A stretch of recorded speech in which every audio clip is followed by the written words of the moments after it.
What is up, everybody? Welcome to Recruiting is No Joke. I am your host, Joe Laugi, the real estate not the real estate, the realist recruiter. I get targeted for real estate ads all the time because it looks like real estate when people see Ah, it. So yeah, I'm always getting people like, "Hey, you want to sign up for like a real estate agents training?" I'm like, "No, wrong guy." good. But anyway, welcome everybody. Good to be here with you guys on this Wednesday. I am super excited today. We have a legendary guest on the show, as always, Heba Youssef, who is the host of the I Hate It Here podcast and newsletter and chief people officer over at Workweek too. Heba, welcome to the show. Great to have you here. Why don't you give everybody kind of like your Twitter bio for anyone Ugh. who doesn't know you? Twitter Oh bio, God, my X bio. my ex bio is not even good. It just says I've worked places. You know how everyone always does that, like ex McKinsey, ex Amazon, ex Google. Mine's like ex this startup that you probably never even knew existed. I Also, love that. hi. Why do you think people do that? Okay, let's see. People who don't know me, I have worked at 4 startups. That's probably what my Twitter bio should say. I'm addicted to the chaos. I've just worked in HR at 4 different startups. And what inspired the name I Hate It Here with your newsletter? Like what inspired that? It's a pretty out there name. It was a pretty saucy debate, actually. Like, people were like, we shouldn't call a newsletter about work. I hate it here. I was like, hey, the reality is a lot of people hate where they work. And a lot of that comes from HR. I'm not saying HR is to blame for everything because I am, an HR professional too. I know how hard it is. But we also struggle with environments and we also hate it here. So the newsletter was basically born from this idea that I want to make work better, but you can't make something better if you don't acknowledge what's actually going wrong. You know, it's so interesting because I feel like a lot of my TikTok content recently has been around, you can't trust people you work with, or You like, can't. um, you don't get promoted by getting results. You get promoted by being likable, being the person that's coming up in those conversations. And sometimes I feel a little bit guilty around it because I'm like, oh, am I pushing like a negative narrative? But so many people, write back in the comments and they're like, oh, I really relate to this. Or, yeah, you're totally right. Like I started telling people what I thought about things and suddenly I'm not like a culture fit. Where do you think even this whole idea of, hey, we have the greatest culture, come work for us, like I hear all this stuff in recruitment, but like why do you think we're at a stage right now where clearly people just aren't engaged? What are some factors that are played into this, in your opinion? Definitely the pandemic.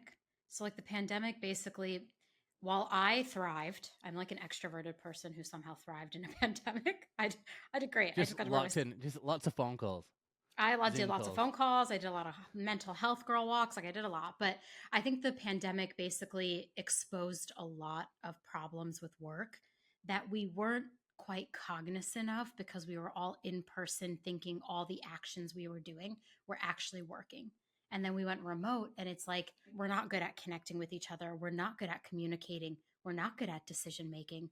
We're not good at like written comms. And it suddenly like exposed a lot of that. And so I think the pandemic made people really lonely at work. I also say don't trust your coworkers. They should not be your best friends. And I think that's like a hot take, but like, I don't trust anyone at work because I've just seen it go wrong so many times. But we also just like need that connection with work. And then the other thing that I think of is just like, inflation is so high. The cost of living has gotten so expensive in the last 2 years. And if you look at the data, our salaries have not grown with that inflation.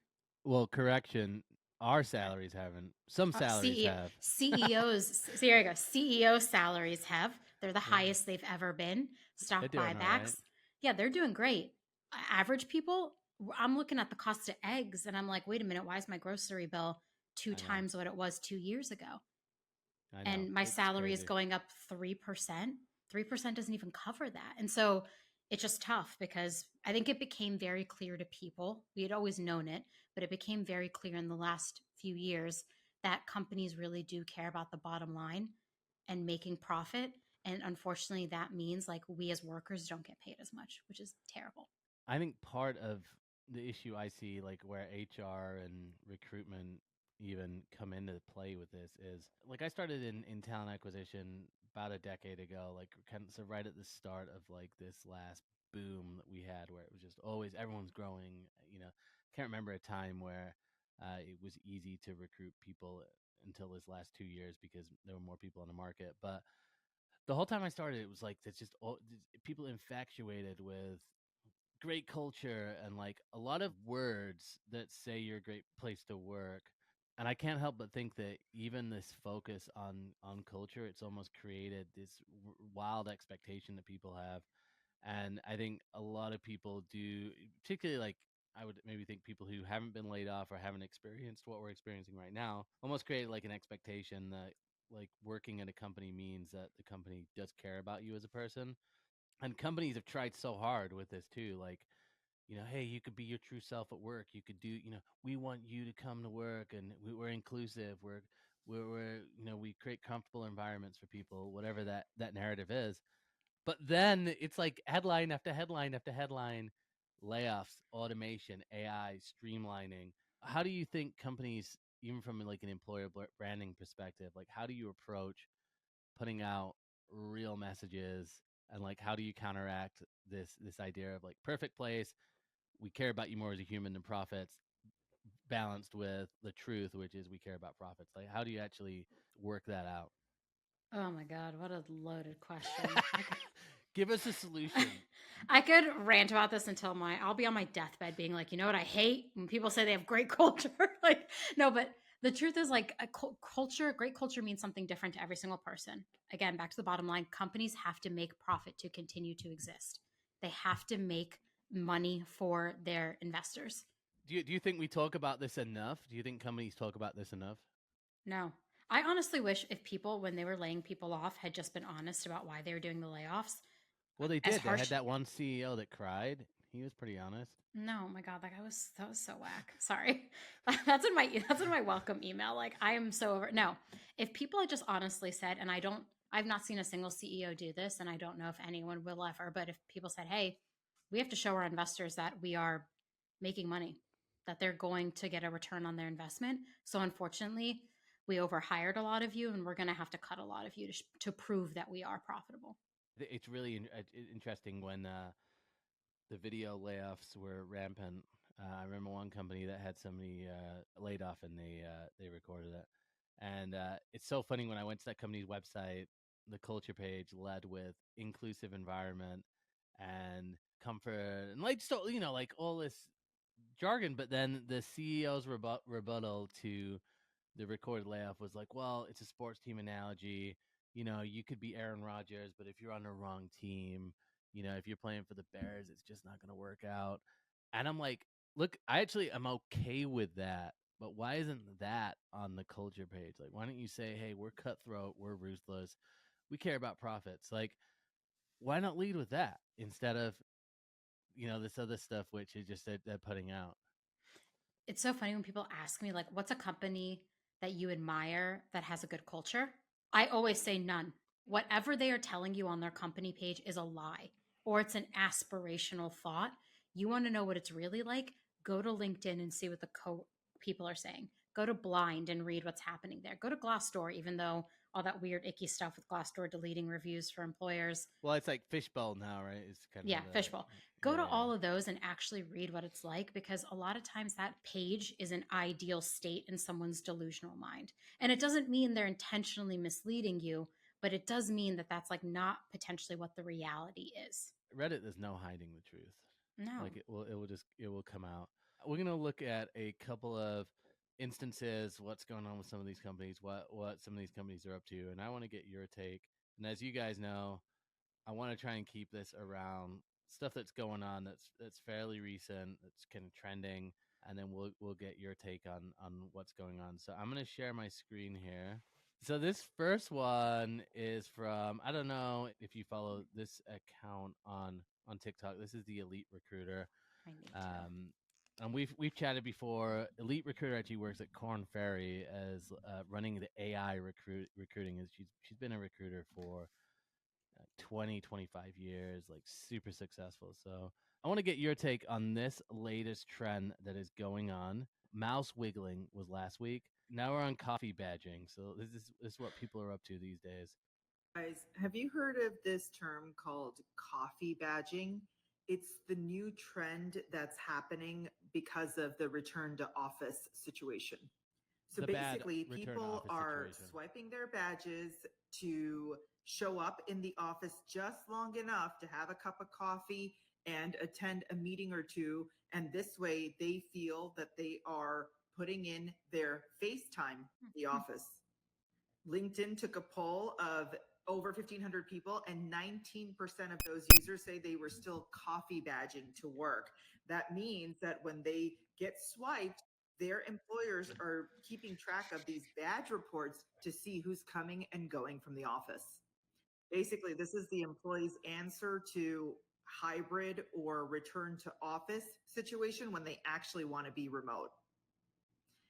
And the deal is that employees are using this coffee badging technique as a response to employer surveillance. The coffee badging technique is impression management because their managers are looking around and figuring out whose butts are in seats when they're in the office. But the real question that managers should be asking is, do they want their team to spend a lot more time commuting into the office versus sitting on the Zoom calls and doing all of their work from home? What is better for There them? were some notes. Or do All right, we're not going to watch this whole video, but coffee badging.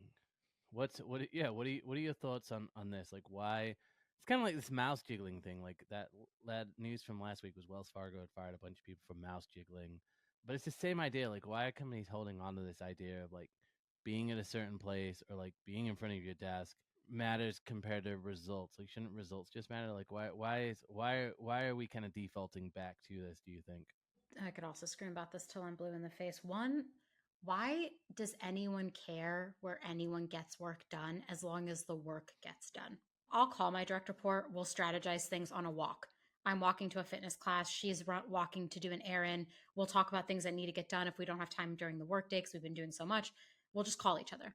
And I think that's just really interesting because like I could care less if she was sitting in front of me. In fact, she's in a different state than me.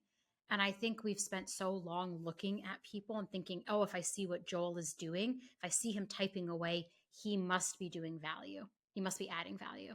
And I think it scares us when people are at home and we can't see them do the work. But this like idea of FaceTime, I get it. Like if you are really disconnected and you want to go into the office and badge in and go see people, grab coffee and leave, love it. But if you're only doing it because your employer is tracking you, I hate it. Who cares?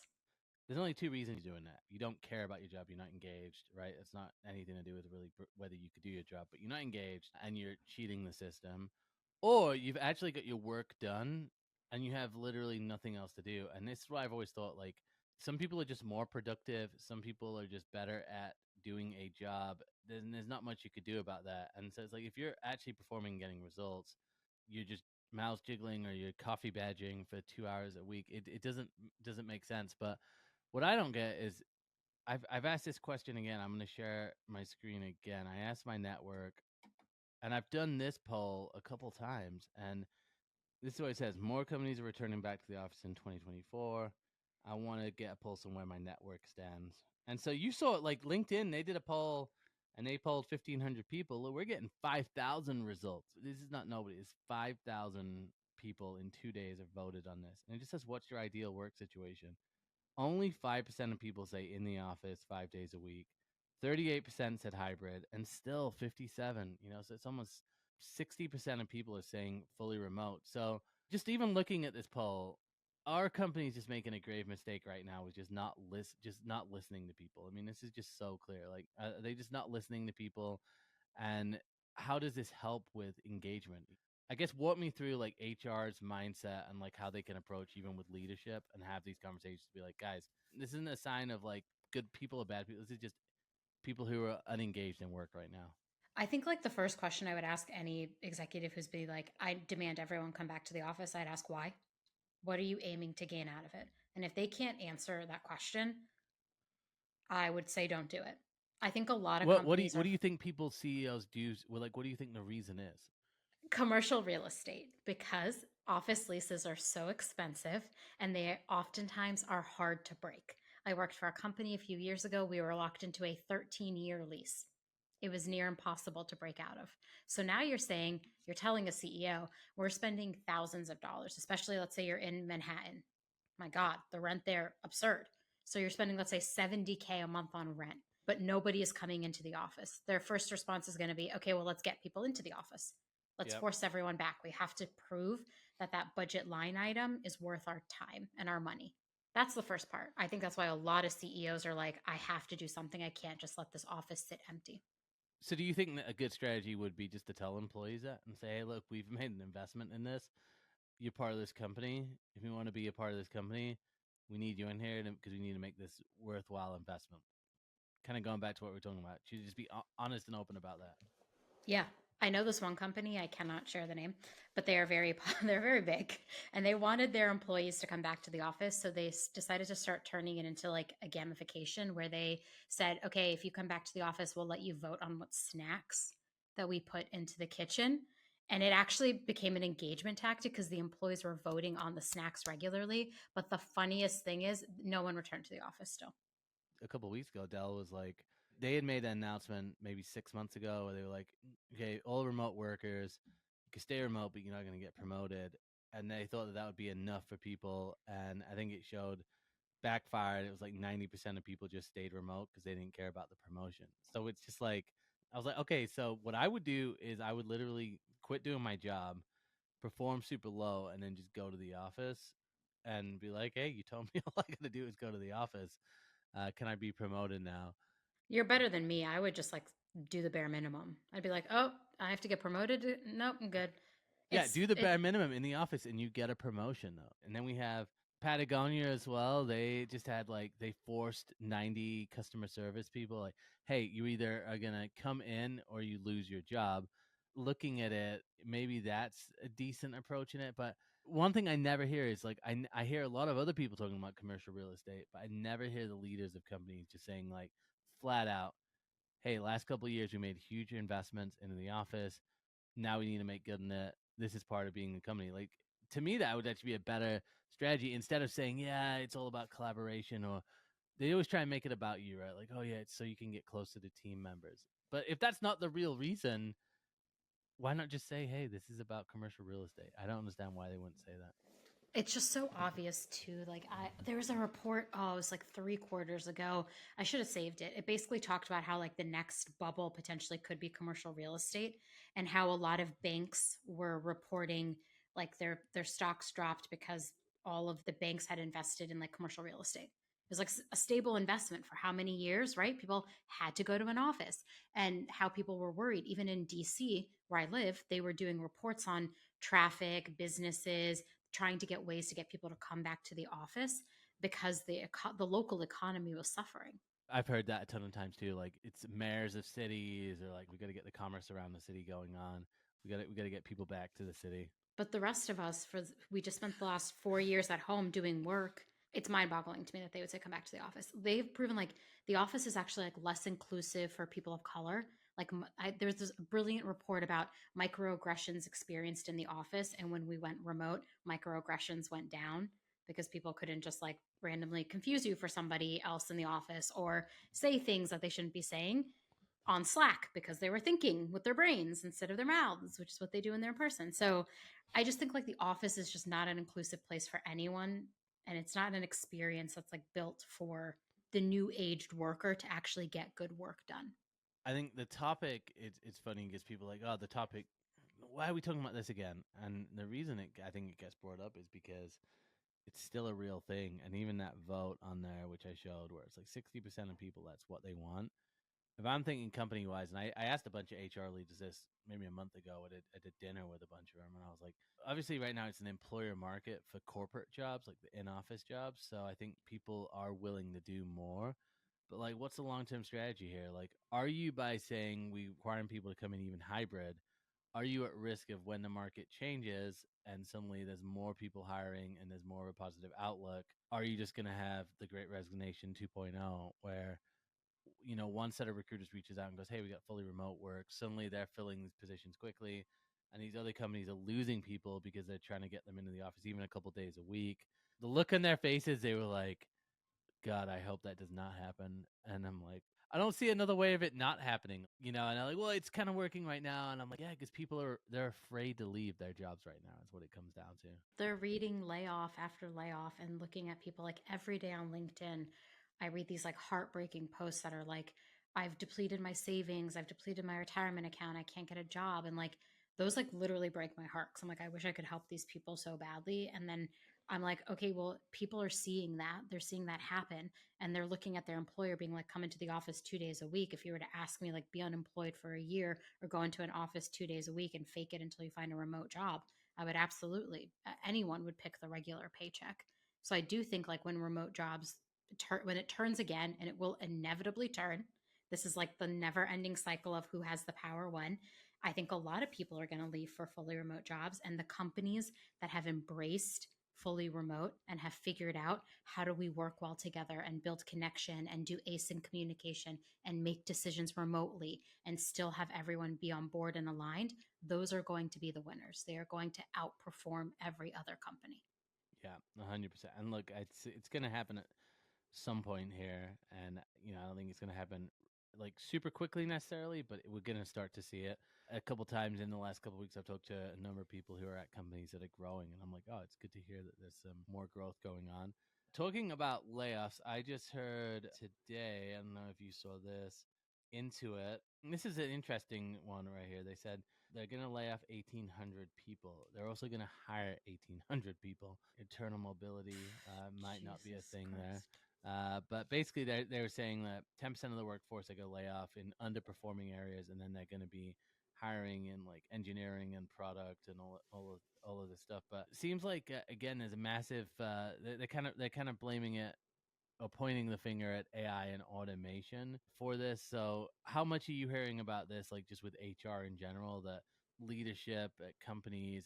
How much is automation and AI playing into these layoff decisions right now, do you think?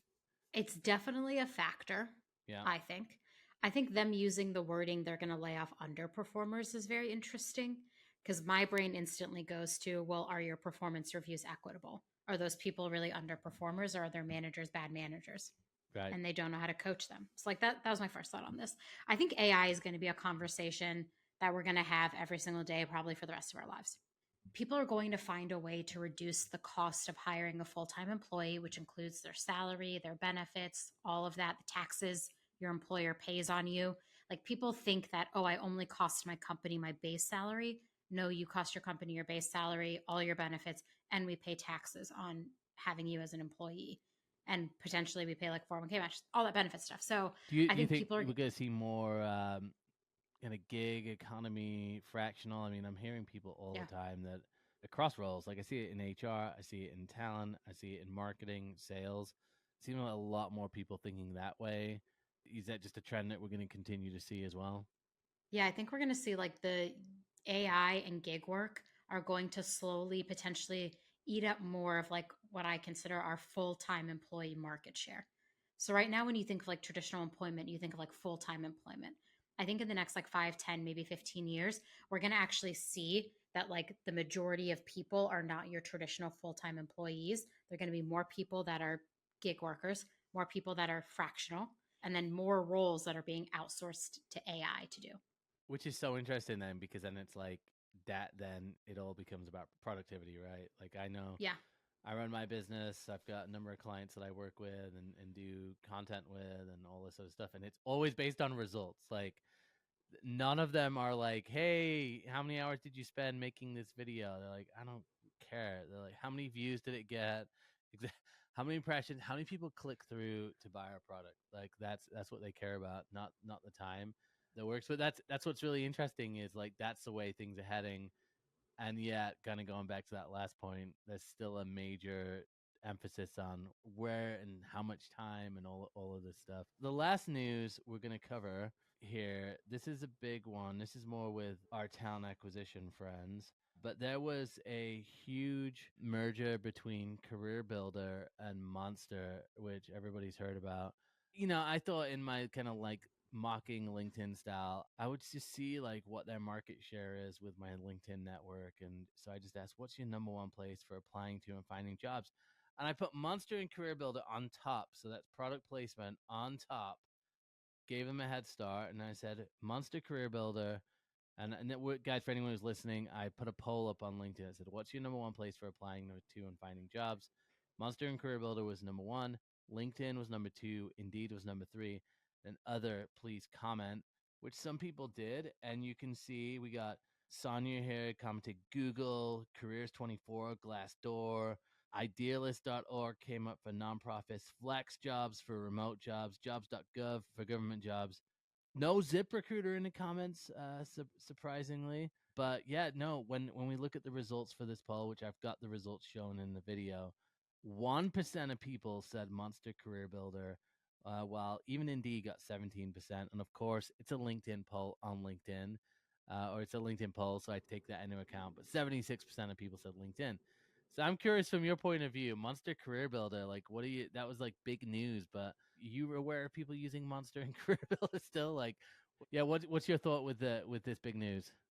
Is it really that big of news? Sorry. That was a jerky thing to say. I think I've only ever applied for a job on Monster like one time 8 years ago. And I have not ever applied for a job on Career Builder. And I mostly go to LinkedIn to apply and look at jobs. But there are studies that show people apply for jobs differently. We're all unique and special, and certain groups gravitate towards the Monster Career Builder. Other groups will gravitate towards Indeed and LinkedIn. I think Indeed has done a better job than Monster or Career Builder, honestly, Well, at standing out, at thinking about their employer branding, that type of stuff. yeah, and look, I mean, Indeed, they just announced a couple of weeks ago too that they're getting in the staffing, which I think I'm more optimistic about Indeed jumping into staffing versus Monster and Career Builder doing anything together. But it's just funny because someone posted a connection of mine and was like, "Yeah, this is huge news. It's going to change everything." And I'm just like, I don't understand how. It just I was like I can't even remember. I can't remember anybody I know ever talking about Career Builder. And then again, Monster. It was like I remember growing up and seeing the commercials for it. But always wondering who applies for jobs using that, because that was always my thought. Yeah, and it was like even when I worked I did work at one agency where they invested in Career Builder. They just got they got sold into it, and all of the resumes I would find on there were like 5 years old. And the strategy Yeah. was call them still and just see if they're still open to work. Classic agency. But yeah, it's just crazy. So I don't know what's going to go on with that. I think Indeed's probably got a better chance of getting into staffing. It's kind of the same thing with like AI. I think I read in the report they were like, yeah, we're gonna have huge strides with contact information and AI. I'm like, okay, that's what everybody says now. Like, oh yeah, we've got an AI component. Like, doesn't help I anything. have you heard of anyone saying that the AI actually works good? Well, the AI that I get most excited about is like the transcription tool and summary. And obviously, I'm wearing a MetaView shirt here, but it's like that one area where I look at it and I'm go, okay, that like makes so much sense. This is so smart. But I think a lot of times I don't think people are really that clear on workflows. I think workflows just they tend to change from each company and then each department. And so it's like even when I think of like a recruitment workflow or like an HR workflow, it's like what does that look like? What are the processes in place? And it's so fragmented. So I think people go, "Oh, I could fix it," but then they're not really aware that like everybody kind of does their own thing differently. And so it's really hard to have like a universal solution. Absolutely. I think about this all the time because I'm like, is everyone's like always like AI is going to change the game. AI is going to do this. AI is going to do that. And I'm like, when? How? Someone mentioned, I think with HR, like in that for like putting together like handbooks and things like that could be useful. But I'm like, that's just one like small piece of HR. So what's the last thing that you've heard that you've been excited about when it comes to AI? I don't want to sound like a hater because I understand AI is going to change our lives potentially, right? I don't want to be a hater and everyone be like, oh my God, that girl's so dumb. She doesn't understand how AI works.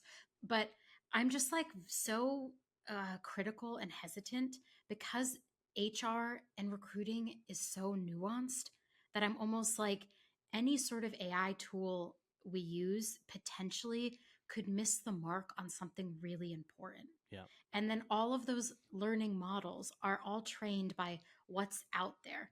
And what's out there is like not enough data about women and people of color and underrepresented groups.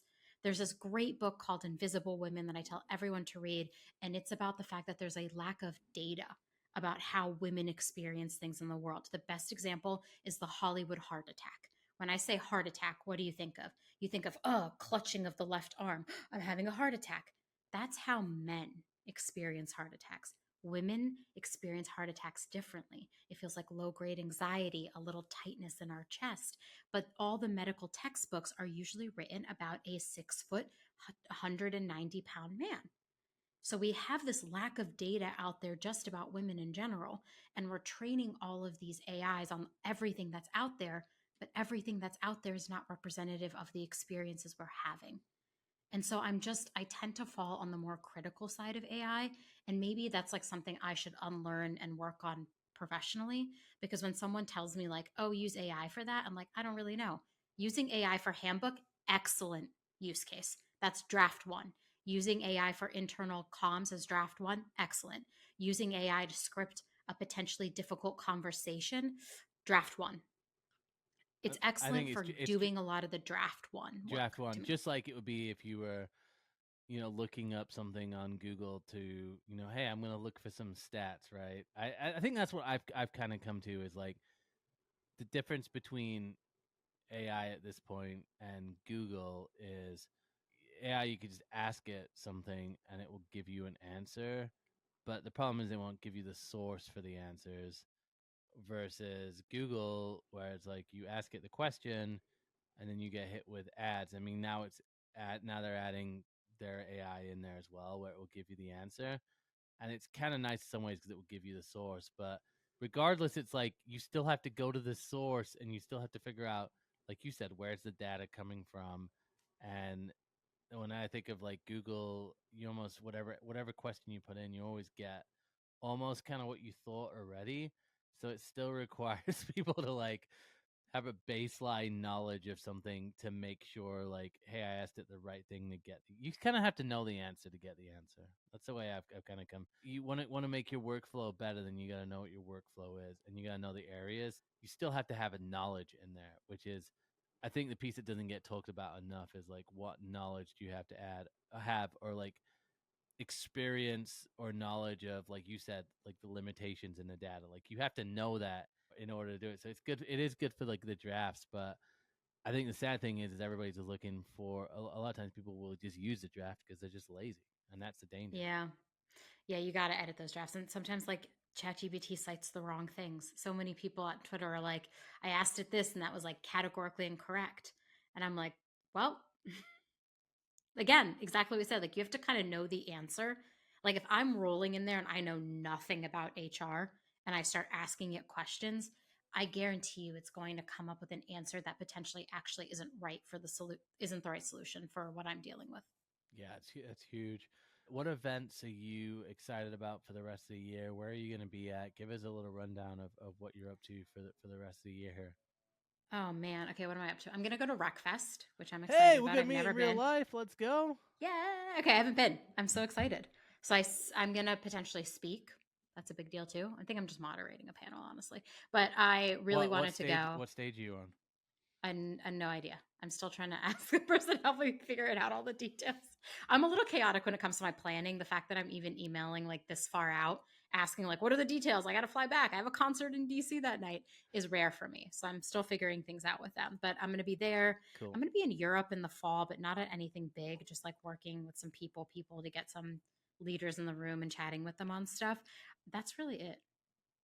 Love it. Not many places. What about you? Where are you going? I'll be at Recfest, and then that'll be it. Hell I yeah. think for the year, and then hopefully I'll find out by the end of tomorrow. Hopefully, I have a couple sponsors for that. So excited about it. Oh, Yeah, I yeah. got pumped. So If you're gonna record live there, let me know because I will come yeah. and say hi. We should definitely do that. We'll sync up online about that because I think IRL. you'll like the sponsors too. We got. Can I give you my one funny story, my one funny news story that broke last night, and see your reaction to it? Yes, let's do it.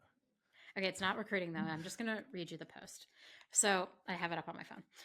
Their CEO posted, "Today Lattice makes history. We become the first company to give digital workers official employee records in Lattice. This marks a huge moment in the evolution of AI technology and the workplace. It takes the idea of an AI employee from concept to reality and marks the start of a new journey for Lattice to lead organizations forward in the responsible hiring of digital workers.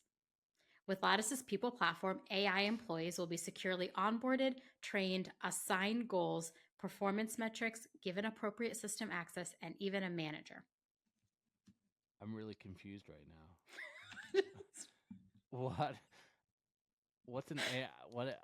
I didn't know this was a It's thing. you're not the only person who's confused. Are they gonna start like performance management for like Watson from IBM? Is that what they're thinking here? I have a whole TikTok I have to make on this because it has been firing me up all night long. Last night I posted it and I was like, I have a lot of questions. My biggest question is why? Well, the digital AI workers have feelings. What I love about this is it seems like we're giving a lot more care to these AI workers. What about like your actual workers? Like we're gonna care about the recruiting and onboarding of digital workers, but your own employees who are unengaged, we don't care. Let's focus on the humans first. I find the whole thing was wild. I have to read you some of the comments though, because the comments were sending me. First, top comment right now. I think this is really weird. The top comment. Somebody else commented, "Come on, everyone. It's time to draw short straws to see who has to deliver the Terminator's pip." They're saying here in the article that they interviewed 3 million people, 22,000 HR leaders, and this was the biggest thing that they said they had an issue. Not honestly, if you asked me that, I would have fallen off my chair laughing and been like, "Are those people actually doing HR? Who are you talking to? Are you interviewing AIs? Is that who's telling you this is a problem?" Wait, hold on. Some of the other comments that I love. This is absolutely not it. Somebody else said, "We can't even manage human workers responsibly. What is this?" This is my favorite though. I am begging y'all to focus on finding product market fit. Oh my god. I see you shared this as well, and Yeah. you Oh put the yeah. post on it. So this is yeah, this is crazy. I don't Why? I just have to understand know. When I read it, I why truly, okay, this I'm is just gonna be honest. like I read I it don't know. and I I was feel like, like like we've been talking about this whole call employee engagement so low, and this is what we're focused on. This is this is insane. absolutely the wrong. It's like two things. One, I always find recruiting in HR software that is made by not actual HR people ends up solving no problem and actually creating more problems, which already is frustrating as an industry that we are one of the few industries that a lot of the leaders of HR software are not former HR people. Well, 100%, and I'm laughing because those comments were the comments on the actual post too. No one asked for this. Thanks. This is by far the stupidest thing I read today. Wow, I had to check the calendar. Maybe it's April Fool's. Oh my god. And then when I read it, I show you natural. I read it and I was like, am I stupid because I don't get this?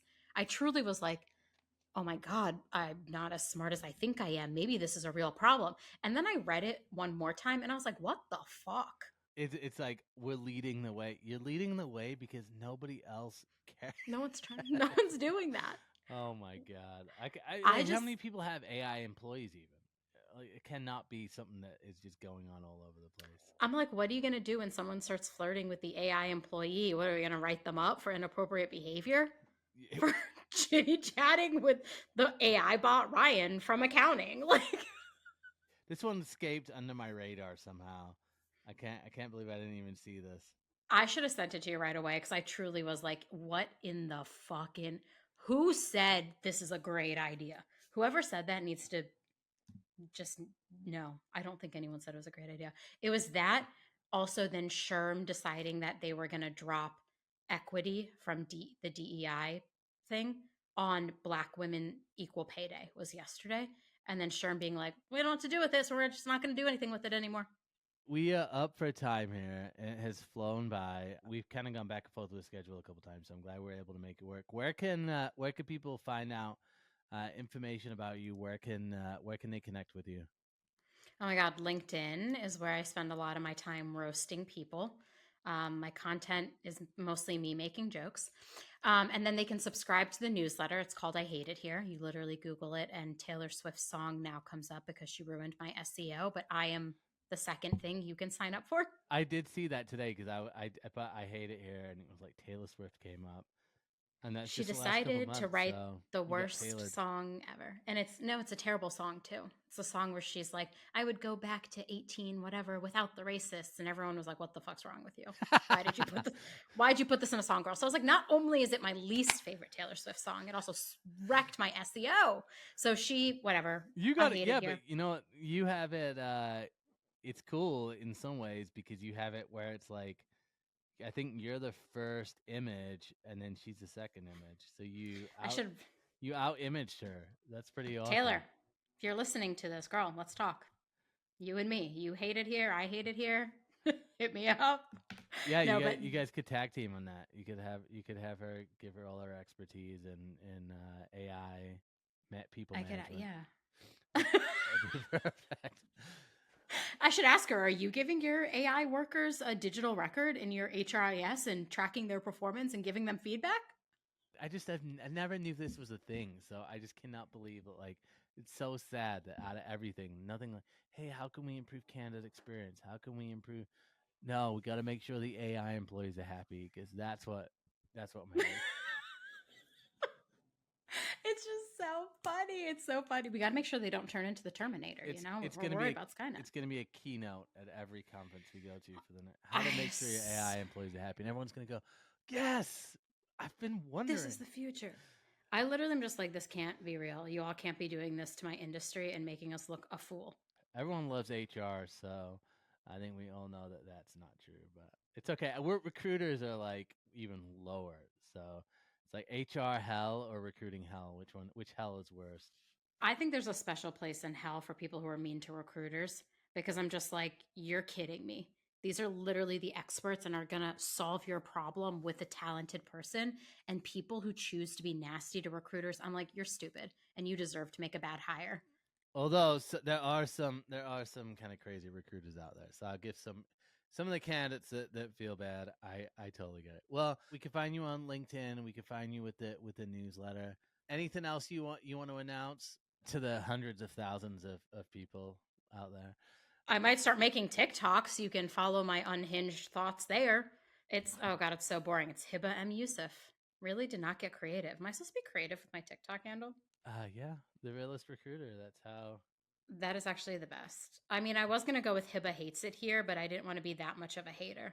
I don't even know whether your content would because they're cracking down on like the anything that's like, I think if it mentions like hate or if it's like making people feel bad or something, like they are cracking down on content. I saw a notice about it where it's like even some of my videos where I'm like, do not trust anybody. Some of those I'm worried about. Well, the problem is I don't want to be HR Heba because like there's so much more to me than HR. HR and more.